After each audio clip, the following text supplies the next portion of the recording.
Layer 2 या layer 3 device. अब आप अगर कोई भी डिवाइस मार्केट से परचेस करके अपने आईटी इंफ्रास्ट्रक्चर के अंदर लगाने जा रहे हैं, तो ये वीडियो को पहले पूरा एंड तक देख लेना, ताकि आपका डिसीजन सही है या गलत है ये आपको पता चल जाए। सो यहां पर जो है इस पूरे वीडियो के अंदर आपको मैं लेयर 2 और लेयर 3 डिवाइसेस के बीच में कौन सा डिवाइस किस लोकेशन पे परफेक्ट होता है और उसके पूरे रीजन जो है वो आपको मैं पूरा डिटेल में अंदर एक्सप्लेन करने वाला हूं। तो जानने के लिए वीडियो को एंड तक जरूर देखिएगा। मेरा नाम है मंजीत सिंह और आप देख रहे हैं आपका अपना चैनल टेक गुरु मंजीत। और अगर आपको ये वीडियो पसंद आए तो लाइक करना, शेयर करना, और इस तरह से अगर आपको और रिलेटेड वीडियोस आपको देखने पसंद हैं तो चैनल को सब्सक्राइब करके बेल का आइकन जरूर प्रेस कर दीजिएगा। तो चलिए अभी चलते हैं सीधा कंप्यूटर स्क्रीन पे और वहीं चल के पूरा डिटेल में समझते हैं लेयर 2 डिवाइसेस और लेयर 3 डिवाइसेस के बारे में। ओके, आज हम लोग जो है स्टडी करने वाले हैं। जो मेरे पेड स्टूडेंट हैं इस क्लास के, उनके लिए मैं बोल रहा हूं कि आज हम लोग जो लास्ट हमने करा था that was the just a beginning. और उस दिन हमने सिर्फ एक बहुत ही बेसिक सी चीजें, मैनेजेबल स्विचेस, अनमैनेज स्विचेस और एक्टिव नेटवर्क्स और पैसिव नेटवर्क कंपोनेंट्स वगैरह के बारे में बहुत ही शॉर्ट डिस्क्रिप्शन के अंदर हमने चीजें को स्टडी करा था। बट अभी उसमें थोड़ा सा और आगे बढ़ने के लिए हम लोग जो है आज करने वाले हैं, स्टडी करेंगे एक ऐसा कॉन्सेप्ट जो आपको अगर एज अ नेटवर्क इंजीनियर और एज अ कंसल्टेंट अगर आप काम करते हैं या आईटी प्रोजेक्ट मैनेजर की तरह पे तौर पे कहीं पे काम करते हैं, नए नेटवर्क्स इंप्लीमेंटेशन करने जा रहे हैं, तो वहां पर आपको ये डिसीजन जो है लेने में हेल्प करेगा कि आपको अंडरस्टैंड, आपको समझने के लिए हेल्प करेगा कि कहां पर आपको लेयर 2 डिवाइसेस इस्तेमाल करने हैं और कहां पर आपको लेयर 3 डिवाइसेस इस्तेमाल करने हैं। राइट, तो यही आज हम लोग जो है इसको हम लोग बोलते हैं नेटवर्क हायरार्किकल सिस्टम। राइट, सो इसको जो है हम स्टडी करेंगे कि ये क्या है, क्यों है और क्यों इतना इंपॉर्टेंट है, so that we can configure the right network और कहां पर हमें कौन सा कितना इन्वेस्टमेंट करना है, वो सारी चीजें आज हम ये स्टडी करेंगे। तो लेट मी ओपन पेंट। सो यहाँ पर जो है हम लोग, मैं एक नेटवर्क आप लोगों के सामने बनाता हूं और एक काम करते हैं, ये हम 3 सेक्शंस में, जो भी हमारे नेटवर्क्स हैं उसको हम 3 सेक्शंस में डिवाइड करते हैं। ठीक है, 3 सेक्शंस में डिवाइड करते हैं। तो ये मैंने 2 लाइनें बना दी और बीच में 3 वाइट सेक्शन आपके बन गए। अब इन तीनों सेक्शंस के बीच में मैं जरा यहाँ से पेंसिल ले लेता हूँ so that we can understand कि कहाँ पर हमें क्या क्या करना है। और हमारे पास ये जो पहला सेक्शन है, इस सेक्शन को बोलते हैं हम एक्सेस, इसको बोलते हैं एक्सेस। दूसरा जो सेक्शन है इसको हम लोग बोलते हैं डिस्ट्रीब्यूशन, और तीसरा जो सेक्शन होता है इसको बोलते हैं हम कोर। कोई भी नेटवर्क हम इंप्लीमेंट करते हैं, डिजाइन करते हैं, तो वहां पर कोई नेटवर्क को अगर वाकई आज की डेट में हमारे पास टेक्नोलॉजी एडवांस हो गई है और हमारे पास जो ट्रैफिक है वो बहुत ज्यादा कह सकते हैं आप हैवी है, बहुत ज्यादा ट्रैफिक है हमारे पास में नेटवर्क के अंदर। और हम कोई भी XYZ कंपनी या आज की डेट में किसी दूसरे की बात क्या करना, हम खुद एक्सपीरियंस कर सकते हैं। मान लो आपके नेटवर्क, आपके मोबाइल के अंदर इंटरनेट है, राइट, अगर आपके पास में 4G चल रहा है किसी कंपनी का, तो आपका बढ़िया चल रहा है तो आप बहुत खुश रहते हो कि बढ़िया बड़ा वीडियो देख रहे हैं, सब कुछ देख रहे हैं। बट हमें उसकी आदत लग गई है, डेली सोशल मीडिया अपने मोबाइल पे चला रहे हैं। लेकिन एक भी दिन ऐसा अगर आ गया हमारी लाइफ के अंदर कि होता है कई बार हम लोग कहीं ऐसे आउटस्कर्ट में चले जाते हैं जहां पे हमारी जो नेटवर्क की कनेक्टिविटी है, मोबाइल कनेक्टिविटी है, वो थोड़ी पुअर हो जाती है। और जब आपका नेटवर्क की कनेक्टिविटी पुअर हो जाती है तो बट ऑब्वियस है हमारा जो ट्रैफिक है, वो हमारा जो डेटा ट्रांसमिशन है वो स्लो हो जाता है।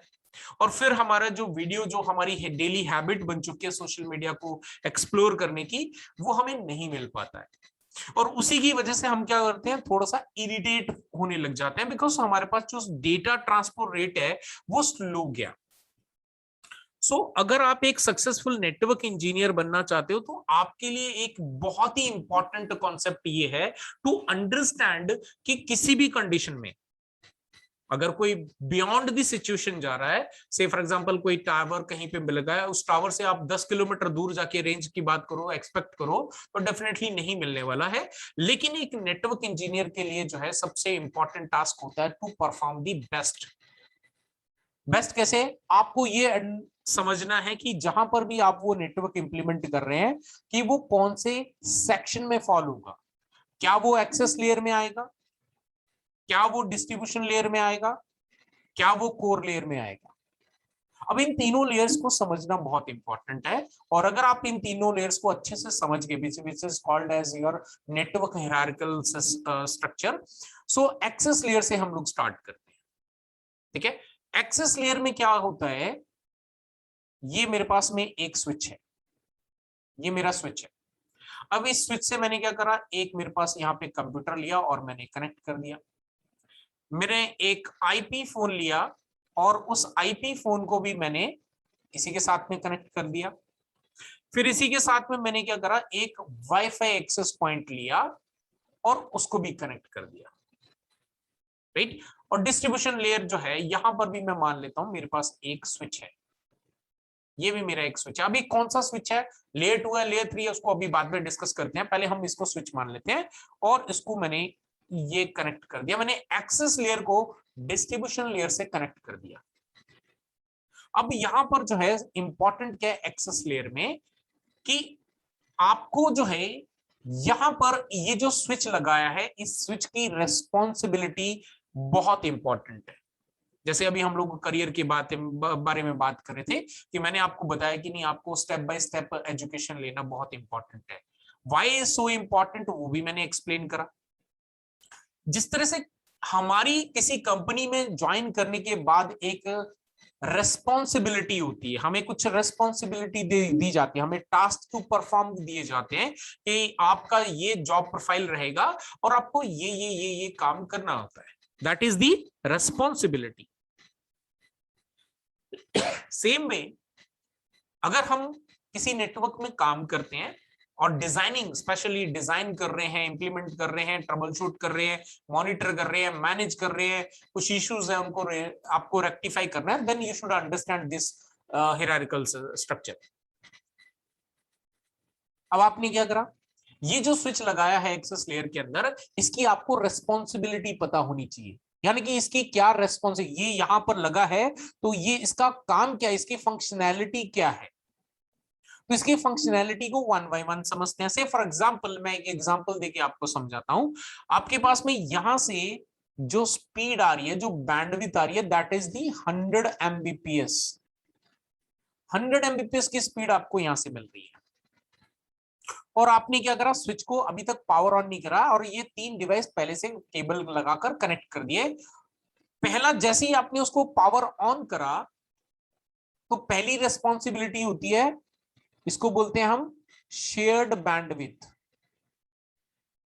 जैसे ही स्विच को पावर ऑन करा, तो इसने क्या करा, जैसे ये ऑन हुआ तो इसने अपने पूरे सिस्टम को, पूरे नंबर ऑफ पोर्ट्स जो भी इसके अंदर अवेलेबल हो, उनको एनालाइज करा, देखा कि 3 पोर्ट कनेक्टेड है, 3 डिवाइसेस कनेक्टेड है, तो इसके पास में इनफ्लो कितना आ रहा है, 100 Mbps का। सो इसने क्या करा, यहां पर जो कंप्यूटर है उसको भी 33.33 Mbps की स्पीड दे दी, इसको भी 33.33 की दे दी, और इसको भी 33.33 की स्पीड प्रोवाइड कर दी, और टोटल आपका हो गया 100 Mbps। ये इसकी पहली रेस्पॉन्सिबिलिटी।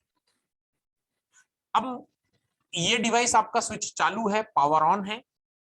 अब इस पावर ऑन स्विच के अंदर मैंने क्या करा, इसके अंदर एक और कंप्यूटर कनेक्ट कर दिया। अब ऐसा तो है नहीं कि ये मेरा जो एक और कंप्यूटर कनेक्ट कर दिया तो इसको कोई बैंडविड्थ नहीं मिलेगी, ये इंटरनेट से कम्युनिकेशन नहीं कर पाएगा। डेफिनेटली इसको भी इंटरनेट की स्पीड मिलेगी। लेकिन अब स्विच की सेकंड रेस्पॉन्सिबिलिटी यहां पे बीच में आती है, स्विचिंग। इसको बोलते हैं हम स्विच बैंडविड्थ। क्या बोलते हैं हम इसको बोलते हैं हम स्विच बैंडविड्थ। स्विच बैंडविड्थ यानी कि जो ऑलरेडी कनेक्टेड आपके डिवाइसेस हैं या पोर्ट्स हैं, उनको, उनकी जो भी बैंडविड्थ एलोकेटेड है उसको वापस स्विच करना, वापस रीएलोकेशन करना, सो दैट कि जो भी नया एक डिवाइस ऐड हुआ है या रिमूव हुआ है उसके अकॉर्डिंग बैंडविड्थ को बैलेंस किया जा सके। तो अब यहाँ पे जो है इसको ये चेंज करके 25 Mbps, देन इसको भी 25 Mbps, इसको भी 25 Mbps और माइट भी इसको भी 25 Mbps दे दिया और आपकी 100% बैंडविड्थ वापस एलोकेट होगी। ठीक है, ये होगी इसकी सेकंड रेस्पॉन्सिबिलिटी। थर्ड रेस्पॉन्सिबिलिटी क्या है? Third responsibility to provide the segmentization. Segmentization करना, सेगमेंटाइजेशन बोलते हैं वीलैंस को, है ना। वीलैंस को हम लोग आगे डिस्कस करेंगे, व्हाई वीलैंस इज इंपॉर्टेंट, और ये सीसीएन ने जिन्होंने करा है उनको पता होगा कि व्हाई वीलैन जो है हमारे वर्चुअल लोकल एरिया नेटवर्क्स जो है वो क्यों इंपॉर्टेंट है, उनसे क्या बेनिफिट्स होता है। We will discuss that as well, but यहाँ पे पहले इसको समझ लेते हैं, सेगमेंटाइजेशन इसको बोलते हैं, राइट। सेगमेंटाइजेशन के अंदर क्या किया गया कि ये आपका जो है वीलैन, अगर मान लो इसको जो है वीलैन 10 के अंदर डालना है, आईपी फोन है, ये आपके वीलैन 11 के अंदर चले गए, ये आपका कंप्यूटर है, ये आपका वीलैन 12 के अंदर जाना है, ये आपका एक डिफरेंट वीलैन के अंदर जाना है, 15 के अंदर जाना है। तो ये जो अलग अलग वीलैंस के अंदर डालना जो है इसको कहते हैं सेगमेंटाइजेशन। ये 3 रेस्पॉन्सिबिलिटीज हैं हमारे इस स्विच की। जो एक्सेस लेयर पे जो स्विचेस होते हैं उनको हमारी ये 3 रेस्पॉन्सिबिलिटीज है, इसके अलावा कोई भी XYZ रेस्पॉन्सिबिलिटी इसकी नहीं है। तो यहां पर अब ये समझना जरूरी है कि यहां पर जो स्विच लगा है उसकी रेस्पॉन्सिबिलिटी हम समझ चुके हैं, तो अब हम आसानी से ये डिसीजन ले सकते हैं कि यहां पर लेयर 2 लगना है कि लेयर 3 लगना है। बिकॉज ये जितनी भी रेस्पॉन्सिबिलिटी मैंने आपको एक्सप्लेन करी, ये सारी की सारी जो है मैक एड्रेस बेसिस पे कम्युनिकेशन होता है। ये सारा काम जो है वो मैक एड्रेस बेसिस पे होता है। So there is no requirement of layer 3। यहां पर जो एक्सेस लेयर में जो स्विच लगाओगे वो हमेशा लेयर 2 वाले होंगे। अगर आप लेयर 3 वाले लगा देते हो तो आप लेयर 3 की जो रेस्पॉन्सिबिलिटीज हैं, जो लेयर 3 की जो फीचर्स हैं, आप उनका इस्तेमाल यहां पर नहीं कर पाएंगे। लेयर 3 यानी कि आईपी बेस्ड कम्युनिकेशन, यहां पर कोई भी आईपी बेस्ड कम्युनिकेशन नहीं होना, स्विच के और एंड पे कोई भी आईपी बेस्ड का कम्युनिकेशन नहीं होना। आपके एंड डिवाइसेस के बीच में आईपी बेस्ड का कम्युनिकेशन हो सकता है, बट आपकी जो स्विच की रेस्पॉन्सिबिलिटी है उसके अंदर कोई भी लेयर 3 की फीचर आपके एनेबल नहीं कर सकते आप। और कैसे आइडेंटिफाई करेंगे रियल नेटवर्क के अंदर की कौन सा आपका जो स्विच है वो एक्सेस लेयर में फॉल हो रहा है? ऐसा स्विच जो डायरेक्टली एंड डिवाइसेस के साथ में कनेक्टेड है। ऐसे वो सारे स्विच आपके नेटवर्क के जो किसी एंड डिवाइस को सर्विस प्रोवाइड कर रहे हैं, आपका कंप्यूटर हो सकता है, आपका आईपी फोन हो सकता है, आपका एक्सेस पॉइंट हो सकता है, आपका आईपी प्रिंटर हो सकता है, आपका वाईफाई हो सकता है, वायरलेस एक्सेस पॉइंट्स वगैरह हो सकते हैं, आपके टेलीफोन ईपीबीएक्स सिस्टम्स हो सकते हैं। आपके ऐसे वो सभी स्विच जो आपके किसी एंड डिवाइस या एंड यूजर को फीड कर रहे हैं, सर्विस प्रोवाइड कर रहे हैं, वो सारे के सारे जो स्विचेस हैं वो आपके एक्सेस लेयर के अंदर फॉल होंगे। और वहां पर आपके लेयर 2 की रेस्पॉन्सिबिलिटी होती है। लेयर 3 अगर आप परचेस करके लगाते भी तो आप कंपनी का पैसा बर्बाद कर रहे हैं, क्योंकि यहां पर आप लेयर 3 का कोई भी फैसिलिटी इस्तेमाल नहीं कर सकते। तो ये आपका लेयर 3 की रेस्पॉन्सिबिलिटी, लेयर 3 को समझने के, लेयर 2 को समझने की कॉन्सेप्ट है। एक्सेस लेयर बोला जाता है इसको, राइट। एक्सेस लेयर यानी कि जो एंड यूजर एक्सेस कर रहा है उसको। देन आपके पास में एक दूसरा लेयर होती है विच इज कॉल्ड डिस्ट्रीब्यूशन लेयर। अब डिस्ट्रीब्यूशन लेयर, यहां पर जो आपके पास में स्विच है वो लेयर 2 नहीं होगा, यहां पर जो आप स्विच लोगे वो आप लोगे लेयर 3। अब लेयर 3 क्यों लोगे? बिकॉज यहां पर जो है आपको पॉलिसी इंप्लीमेंट करनी है। आपको क्या करना है? पॉलिसी इंप्लीमेंट करनी है। और कैसी पॉलिसी इंप्लीमेंट करनी है? लेट्स से एग्जांपल के लिए एक और ले लेता हूं मैं, यहां पे एक और स्विच ऐड करता हूं, ये मेरा एक और स्विच है, ये भी स्विच है, ये एक्सेस लेयर में है, और यहां पर मेरे पास एक कंप्यूटर कनेक्टेड है, और यहां पर भी मेरे पास एक कंप्यूटर कनेक्टेड है। अब यहां पर जो कंप्यूटर कनेक्टेड है, ये वाला जो है मेरे पास कौन सा है? ये वाला, चलो ये वाला ले लेते हैं, ये वीलैन 10 के अंदर है। ये वाला जो है वो मेरे पास वीलैन 10 के अंदर काम कर रहा है। लेकिन यहां पर वाला जो, ये वाला जो है, ये वाला भी वीलैन 10 के अंदर है, ये वाला भी वीलैन 10 के अंदर है। अब ये सारे के सारे जो हैं वो मेरे वीलैन 10 के अंदर ही काम कर रहे हैं। राइट। अब ये सारे मेरे VLAN 10 के अंदर काम कर रहे हैं, बट मैं क्या चाहता हूं, ये जो मेरा सिस्टम, ये जो मेरा पीसी है, ये वाला मेरा इसके साथ में कम्युनिकेशन नहीं होना चाहिए। भले ही वो सेम VLAN के अंदर है, VLAN 10 के अंदर ये भी है, VLAN 10 के अंदर ये भी है, बट इन दोनों का कम्युनिकेशन बीच में नहीं होना चाहिए।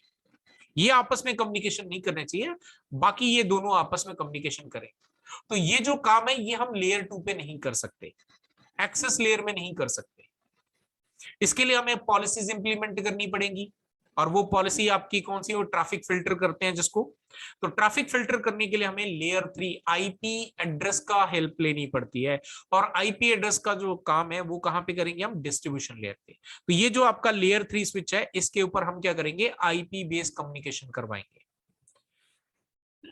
तो डिस्ट्रीब्यूशन लेयर जो है, कैसे आइडेंटिफाई करेंगे, अगर मान लो आप किसी कंपनी में गए, किसी बड़ी कंपनी में गए, वहां पे बहुत बड़ा नेटवर्क आपके पास सामने है, और आप कैसे आइडेंटिफाई करेंगे कि कौन सा ये ऐसा रैक है या कौन से ऐसे स्विचेस हैं जो आपके डिस्ट्रीब्यूशन लेयर में फॉल कर रहे हैं। कहां पर आपके पास में लेयर 3 होना चाहिए, कहां पे आप पॉलिसी इंप्लीमेंट कर सकते हैं। सो बेसिकली ऐसे वो स्विच जो आपके एक्सेस लेयर वाले स्विचेस को फीड कर रहे हैं,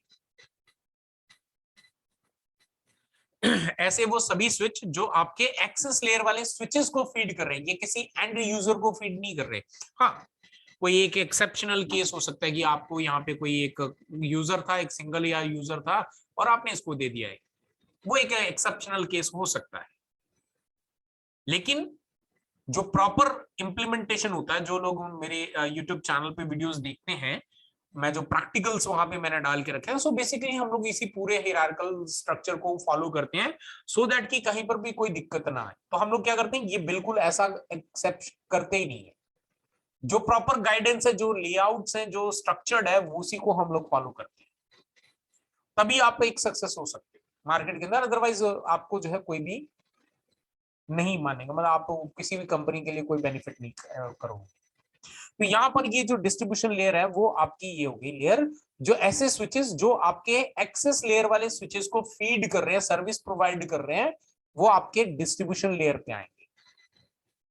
देन इसके बाद में आपके पास में आती है कोर लेयर। कोर लेयर होती है जनरली जो आपके सर्वर रूम्स होते हैं, आईटी रूम्स होते हैं कंपनीज के, है ना, वहां पे होती है कोर लेयर।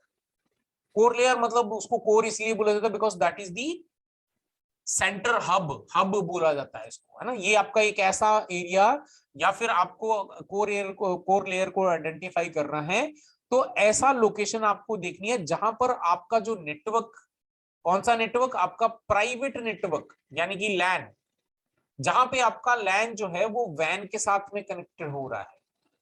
आपका प्राइवेट नेटवर्क जो है वो पब्लिक नेटवर्क के साथ में कम्युनिकेशन एस्टैब्लिश कर रहा है, that is called the core layer. अब यहां पर ये आपकी कोर लेयर है, और आपके पास में यहाँ पे इंटरनेट है, यानी कि आपका internet ISP, internet service provider का कनेक्टिविटी है। अब यहां पर जो है आप कैसे डिसाइड करेंगे, हाउ यू विल डिसाइड कि यहां पर आपको कोर लेयर पे लेयर 3 स्विच लगाना है या आपको यहां पर राउटर लगाना है। अब इनके अंदर के क्या टेक्निकल फीचर्स होने चाहिए वो आगे हम लोग डिस्कस करेंगे आने वाले लेक्चर्स के अंदर, बट अब पहले हम ये डिसाइड कर लें कि यहाँ पर लगना, कोर लेयर पे लगना क्या है। ये फिक्स हो गया, हमने ये फिक्स कर दिया, हमारा फाइनल कर दिया हमने यहाँ पे कि एक्सेस लेयर में क्या होना है। हमने ये डिसाइड कर लिया, पूरा फाइनल कर लिया डिस्ट्रीब्यूशन लेयर पे क्या कौन सी कैटेगरी का डिवाइस लगना है, लेयर 2 लगना, लेयर 3 लगना है, और वो क्यों लगना है वो भी हमने समझ लिया। अब हम लोग समझ रहे हैं कोर लेयर को। कोर लेयर है ना, कोर लेयर क्यों इंपॉर्टेंट है, why it is so important, और वहां पे हमें लेयर 3 स्विच लगाना है कि राउटर लगाना है, how we will take a decision. अच्छा, एक और चीज यहाँ पे होती है, हमें फायरवॉल, है ना, चलो फायरवॉल भी ले लेते हैं, ये आपके पास में फायरवॉल। अब कैसे डिसाइड करोगे, अब मान लो आप किसी कंपनी के अंदर आपको जो है हायर किया गया और बोला गया कि चलो ये नेटवर्क पूरा रेडी करना है, आपको पूरा बनाओ।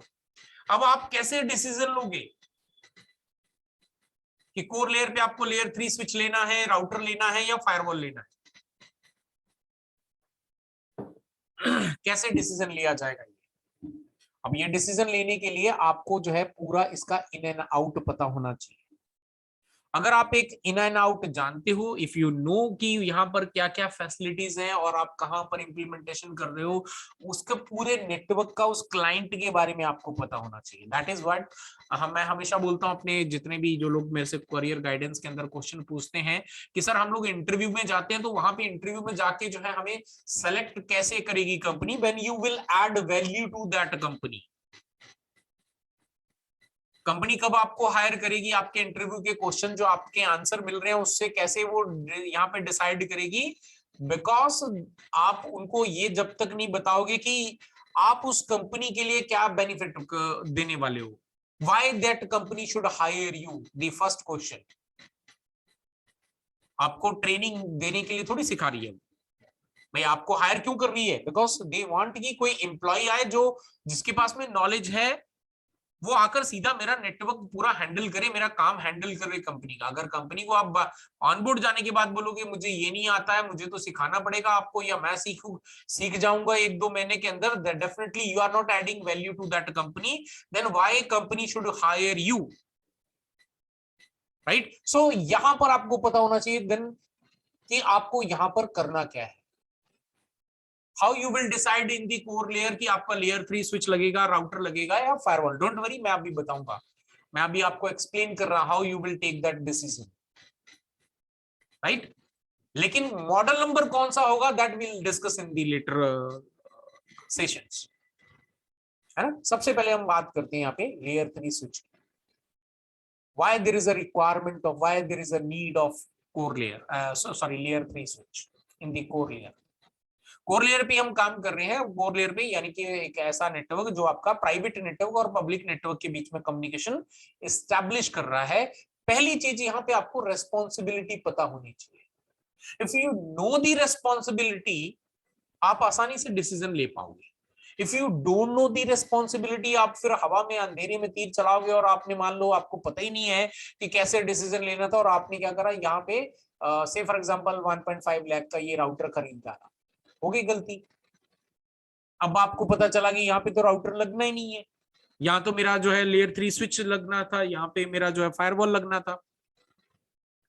तो ये जो 1.5 लाख, सॉरी यार 1.5 लाख का आपने जो राउटर परचेस करवा दिया कंपनी का, इतना हैवी अमाउंट का जो रेस्पॉन्सिबल कौन है। अब कंपनी जिससे आपने जिस भी वेंडर से आपने ये परचेस करा है वो तो वापस लेगा नहीं,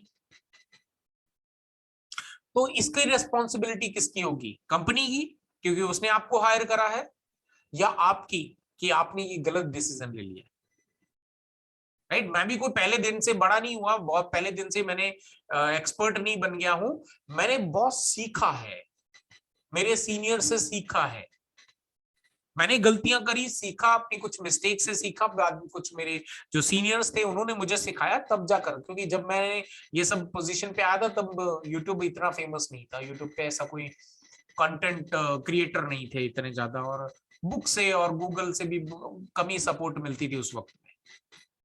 लेकिन जो सीनियर्स जो एक्चुअल में काम करते थे नेटवर्क के अंदर, उनके अंडर में मैंने ये जो है पूरा सीखा है। सो अब आप लोगों के पास में एडवांटेज ये है कि आपके पास, मेरे पास ऐसा एक नॉलेज है जो मैं आपको शेयर कर सकता हूँ, I can explain each and everything, और ऐसा ब्लूप्रिंट आपको दे रहा हूं जो आप कभी भी फेल नहीं होंगे अपने करियर के अंदर।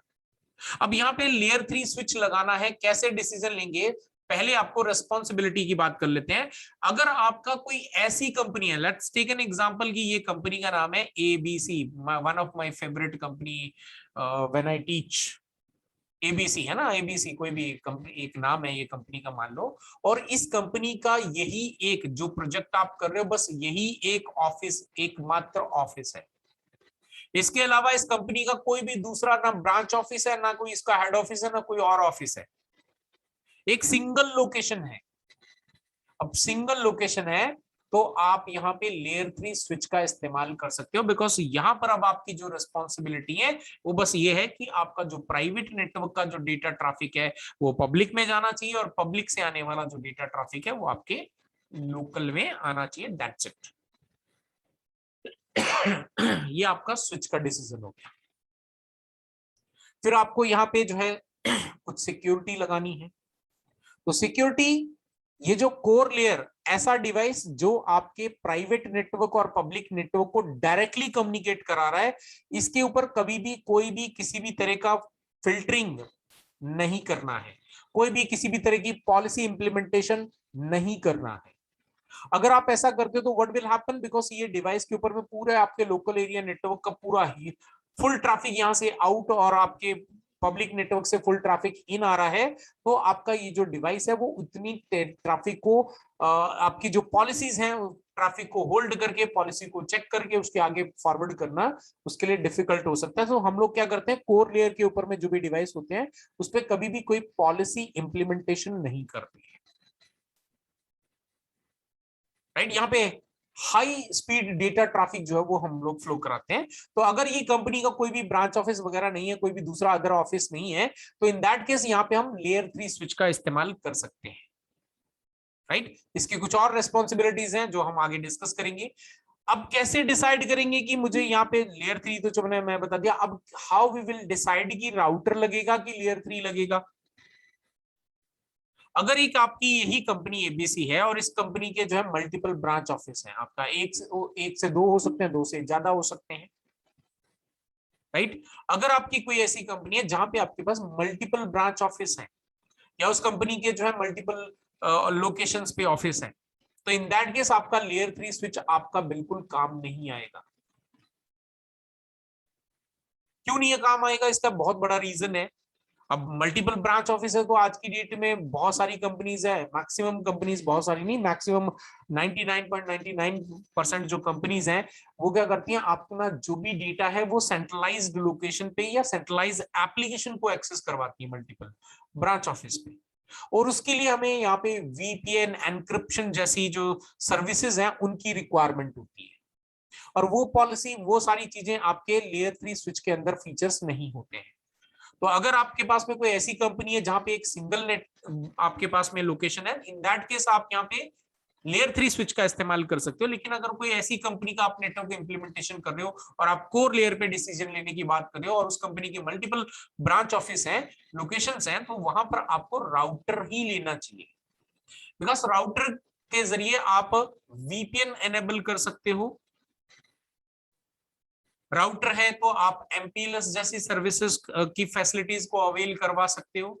राउटर है तो आप जो है वहां पे एनक्रिप्शंस करवा सकते हो, मतलब आपका जो डेटा ट्रैवल कर रहा है वो encrypted point two point encryption या पॉइंट टू मल्टी पॉइंट पे जाना है, तो वो सारा काम जो है आप राउटर के जरिए आसानी से इंप्लीमेंट कर सकते हो, बिकॉज इसके अंदर वो फैसिलिटीज हैं। ये हो गया हमारा डिसीजन।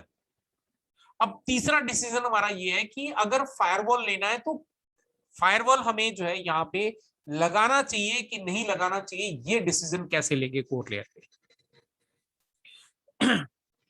कोर लेयर पे अगर आपको मान लो ऐसा लग करना है आपके, और हर कंपनी आज की डेट में फायरवॉल का इस्तेमाल करना चाहती है, बिकॉज जितना भी हमारा आईएसपी नेटवर्क है, इंटरनेट सर्विस प्रोवाइडर का जो नेटवर्क है, वो बहुत ही अनसिक्योर नेटवर्क है।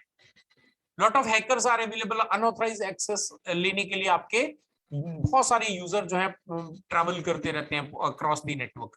वो हमेशा ऐसे नेटवर्क को हमेशा फाइंड आउट करते रहते हैं जहां पे जो आसानी से नेटवर्क जो है उसको मिल सके, ताकि वो उस नेटवर्क के अंदर जो है अपने जो भी अनवांटेड ट्रैफिक है उसको इंजेक्ट कर सके, पैकेट्स है उसको इंजेक्ट कर सके, और आपके नेटवर्क का पूरा जो आप लोगों ने सुना होगा ransomware attack time to time होते रहते हैं हैकर्स, और फिर 14 दिसंबर 2020 को भी हमने देखा था, है ना, 14 दिसंबर 2020 यानी कि ऑलमोस्ट एक साल पहले की बात है। तो गूगल जो है वो आपका जो है 1 घंटे के लिए गूगल के काफी सारे, माइक्रोसॉफ्ट के काफी सारे जो सर्वर्स हैं वो रुक गए थे, 1 घंटे के लिए बंद हो गए थे। क्यों हो गए थे? बिकॉज बहुत सारे हैकर्स ने मिलके जो कुछ ऐसा काम कर दिया था, राइट। तो हम बच तो नहीं सकते, लेकिन हम अपने नेटवर्क की जितनी सिक्योरिटी इंप्लीमेंट कर सकते हैं उतना ज्यादा हम सिक्योर कर सकते हैं। तो वो सिक्योरिटी अगर आपको कंटेंट फिल्टरिंग करनी है, ट्रैफिक फिल्टर करना है, that can be done by आपका स्विच के जरिए भी कर सकते हैं, हम राउटर के जरिए भी कर सकते हैं with the help of ACL के जरिए भी हम ये सारा इंप्लीमेंटेशन कर सकते हैं। बट यहां पर हमारे पास एसीएल के अंदर क्या है, लिमिटेशन है। We can do traffic type filtering, हम ट्रैफिक टाइप फिल्टरिंग कर सकते हैं, कंटेंट फिल्टरिंग नहीं कर सकते यहां से। अगर आपको जो है आपका नेटवर्क का जो डेटा है वो काफी ज्यादा सिक्योर रखना है और आपको जो है कंटेंट फिल्टरिंग करना है, यानी कि आपको जो सोशल मीडिया जैसी साइट्स वगैरह का ब्लॉक करना है, या आपको और कुछ साइट्स हैं जो आप नहीं चाहते कि आपके नेटवर्क के अंदर ऑन चालू हो बंद हो, या कोई स्पेसिफिक टाइम है उसी के दौरान ही आपकी सोशल मीडिया वेब जो साइट्स हैं वो आपके नेटवर्क में एक्टिव होनी चाहिए, बाकी टाइम में आपके पास बंद रहनी चाहिए, तो इन दैट केस आप जो है फायरवॉल बाय करेंगे और इसको यूज करेंगे। बट रिमेंबर दैट कि फायरवॉल के ऊपर ही कुछ लोग क्या करते हैं, डायरेक्टली आईएसपी का जो कम्युनिकेशन टर्मिनेशन है वो फायरवॉल पे कर देते हैं, और फिर हम क्या करते हैं फायरवॉल के ऊपर ही पूरा पॉलिसी इंप्लीमेंट करते हैं, और फिर उसके बाद हम एक्सपेक्ट करते हैं बीइंग अ नेटवर्क इंजीनियर, और हमारे जो यूजर है वो ये एक्सपेक्ट करते हैं कि हमें तो पूरा स्पीड मिलेगा, लेकिन वो स्पीड नहीं मिल पाती बिकॉज हमने क्या कर रखा है, गलत स्ट्रक्चरिंग कर रखी है। राउटर फायरवॉल के ऊपर ही पूरा टर्मिनेशन कर रहे हैं, उसी से पूरा private to public, public to private communication करवा रहे हैं, और साथ ही साथ हम जो है वहीं पे पॉलिसी इंप्लीमेंटेशन भी कर रहे हैं, which is a wrong practice. छोटा नेटवर्क है, नो प्रॉब्लम, कर सकते हो, कोई दिक्कत नहीं है, लेकिन अगर आपके पास में बड़ा नेटवर्क है, फॉर एग्जांपल 200 कंप्यूटर्स हैं and may be you can say 200 से ज्यादा कंप्यूटर्स हैं आपके पास में नेटवर्क के अंदर, then in that case it is important to segregate the things. मतलब फायरवॉल भी आपका कोर लेयर पे आएगा, बट वो कोर लेयर पे नहीं आएगा। फिर अगर आप बड़े नेटवर्क में कर रहे हैं तो आपका फायरवॉल डिस्ट्रीब्यूशन लेयर पे शिफ्ट हो जाएगा। तो ये कुछ आपके पास में हायरार्किकल स्ट्रक्चर आपको जो है समझने की जरूरत है कि आपका कौन सा लेयर कहां पर इस्तेमाल होनी है। तो हमारा जो पूरा नेटवर्क है हमने 3 लेयर्स के अंदर डिवाइड करते हैं। एक्सेस लेयर, जहां पे हम सिर्फ लेयर 2 जो स्विचेस हैं या लेयर 2 डिवाइसेस हैं उन्हीं का इस्तेमाल कर सकते हैं। डिस्ट्रीब्यूशन लेयर आपकी ऐसी लेयर होती है जो आपके एक्सेस लेयर को सर्विस प्रोवाइड करती है, जहां पर हम लेयर 3 डिवाइस का इस्तेमाल कर सकते हैं। वो आपका स्विच हो सकता है, वो आपका फायरवॉल हो सकता है। कोर लेयर पे हम लेयर 3 स्विच भी लगा सकते हैं अगर हमारे पास जो है ज्यादा नहीं है। SSR, प्लीज आप कोई कहीं पर भी एनोटेशंस का इस्तेमाल ना करें, थैंक यू। ओके, सो अगर आपकी कोई कंपनी है जहां पे मल्टीपल ब्रांच ऑफिस के साथ में कनेक्टिविटी और आपको VPN जैसी services, encryption, point two multi point जैसे काम करने हैं, तो ऐसे में आप जो है यहाँ पे राउटर का इस्तेमाल करें। ठीक है, तो ये जो है आपके पास में हायरार्किकल स्ट्रक्चर है जो आपको बहुत अच्छे से पता होना चाहिए, समझ आनी चाहिए, राइट। अब इसके बाद जो है हम लोग एक और कॉन्सेप्ट क्लियर कर लेते हैं और उसके बाद जो है आज का वाइंड अप करेंगे, और फिर जो भी आप लोगों के सवाल है वो डिस्कस करेंगे। सो जो भी पेड स्टूडेंट्स हैं हमारे इस बैच के, अगर आपका कोई भी क्वेश्चन है तो प्लीज आप नोट कर ले, बिकॉज कल जो है कोई भी आएगा नहीं, सिर्फ आप लोग ही आएंगे। तो कल आप लोगों के क्वेश्चन जो इससे रिलेटेड, जो आज हमने अभी तक डिस्कस करा है, इससे रिलेटेड जितने भी क्वेश्चन हैं आप लोग नोट कर लें, राइट। नोट करके आप लोग मुझे कल पूछ सकते हैं। कल हम स्टार्टिंग के अंदर ही जो है आपके क्वेश्चंस को मैं एड्रेस कर दूंगा। आई होप कि आप लोगों को सबको ये तीनों लेयर्स कितनी इंपॉर्टेंट है, सो कैसे आप क्या इंप्लीमेंटेशन करेंगे, कहां पर कौन सा डिवाइस इस्तेमाल करेंगे, ये तो आपको पता चल गया होगा, है ना। बाकी कुछ भी रह गया तो हम लोग उसको कल डिस्कस कर लेंगे। अभी मैं यहाँ पे एक नई फाइल ले लेता हूँ, राइट। यहाँ पर अभी हम थोड़ा सा और चीजों को डिस्कस कर लेते हैं। When we work in the local area network, है ना, ये भी बहुत इंपॉर्टेंट है जब हम लोकल एरिया नेटवर्क में काम करते हैं कि हमारे पास जो है ना इनके अंदर टेक्नोलॉजी, जो स्विचेस हम लोग बाय करने जा रहे हैं, कौन सा स्विच कौन सी टेक्नोलॉजी के साथ में हमें कब बाय करना है, दैट इज मोर इंपॉर्टेंट। हमारे पास जो टेक्नोलॉजीज है स्विचेस के अंदर वो 3 तरह की है। ये स्विच है हमारा, ये हमारे पास एक और स्विच है, और यहां पर एक और स्विच है। अब तीनों स्विचेस के हमारे पास 3 तरह की टेक्नोलॉजी है।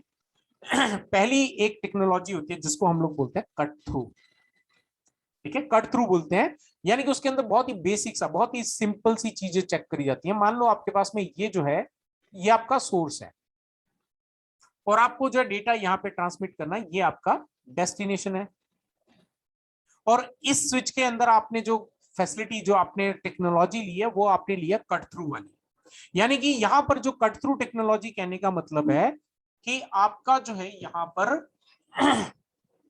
कम्युनिकेशन जो है इसके बीच में वो 100% चेक नहीं होना है। जो बीच में जो डेटा है उसका जो सोर्स और डेस्टिनेशन के बीच का जो हेडर इंफॉर्मेशन है वो आपका जो है कंप्लीट चेक नहीं होना है। उसकी हेडर इंफॉर्मेशन पूरी कंप्लीट चेक नहीं होती, उसमें से सिर्फ सोर्स का और डेस्टिनेशन का डिटेल चेक होना है और डेटा ट्रांसमिट कर देना है। और ऐसे में आपकी एरर हो सकते हैं बीच में, ऐसे में आपके पास में एरर्स वाले जो पैकेट हैं वो ट्रांसमिट हो सकते हैं।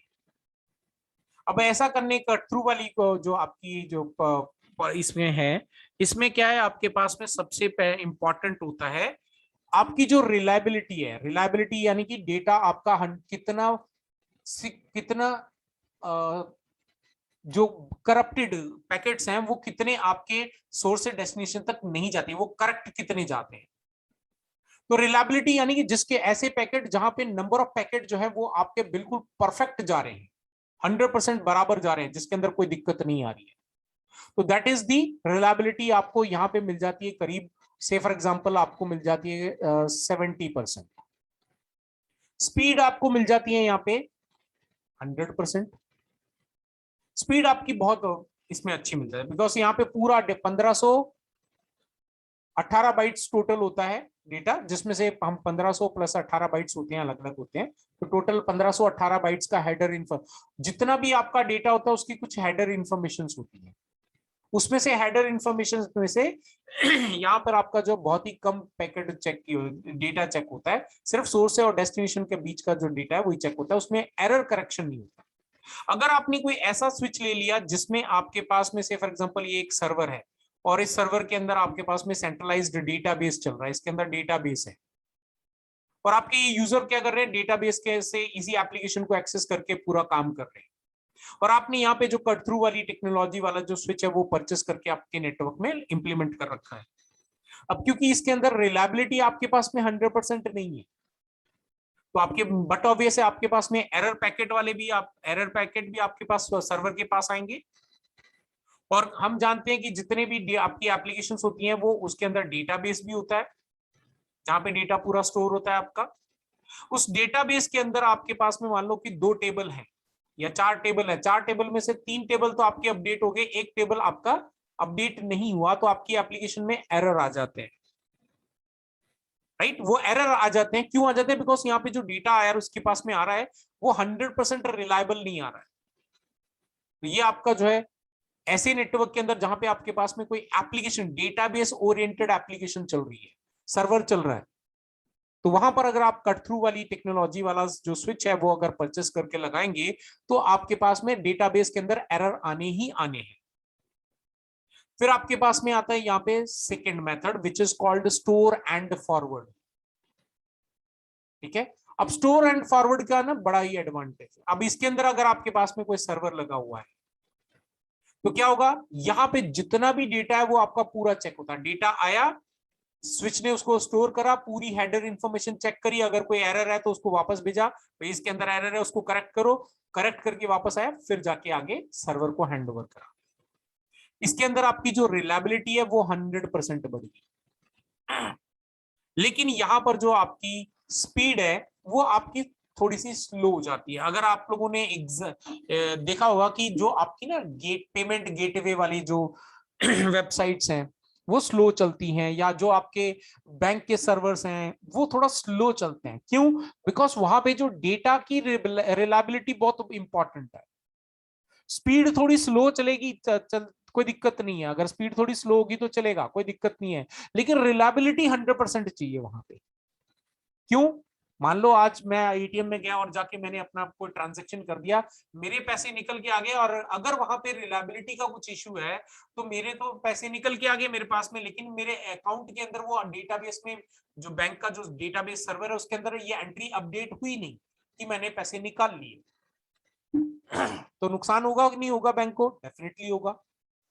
तो ऐसी सर्विसेज जहां पे हमें 100% रिलायबिलिटी चाहिए वहां पे हमें जो है स्टोर एंड फॉरवर्ड जो टेक्नोलॉजी है इसका इस्तेमाल करना होता है। ऐसे डिवाइसेस हमें इस्तेमाल करने हैं जो आपके डेटा की रिलायबिलिटी आपको 100% प्रोवाइड करे, ऐसा नेटवर्क जो रिलायबिलिटी 100% दे। स्लो स्पीड होगी चलेगा, but the reliability is important.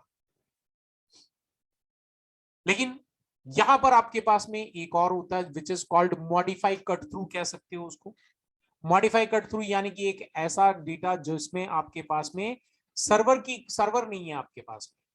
यहाँ पे आपके पास में कंप्यूटर भी हो सकते हैं, या फिर मान लो मैं यहाँ पे ले लेता हूँ एक आईपी कैमरा। अब आईपी सीसीटीवी कैमरा है और यहां से जो उसने एक बार फोटो खींच के आगे फॉरवर्ड कर दी, अब उसके अंदर मान लो जो फोटो उसने डेटा आगे सेंड करा है उसके अंदर कोई एरर आ गया, तो क्या ये कैमरे को दोबारा अगर रिवर्ट करके देगा, भैया इसमें फोटो जो खींची थी तुमने उसमें कोई गलत, उसमें कुछ प्रॉब्लम है उसको रेक्टिफाई करके दो, क्या ये सीसीटीवी कैमरा दोबारा वही सेम पिक्चर दोबारा क्लिक कर सकता है? क्या नहीं। यहां पर आपकी जो रिलायबिलिटी है वो बिल्कुल मैटर नहीं करती। यहां पर क्या चाहिए सीसीटीवी कैमरे के नेटवर्क में? क्या चाहिए? स्पीड चाहिए। What you need? स्पीड।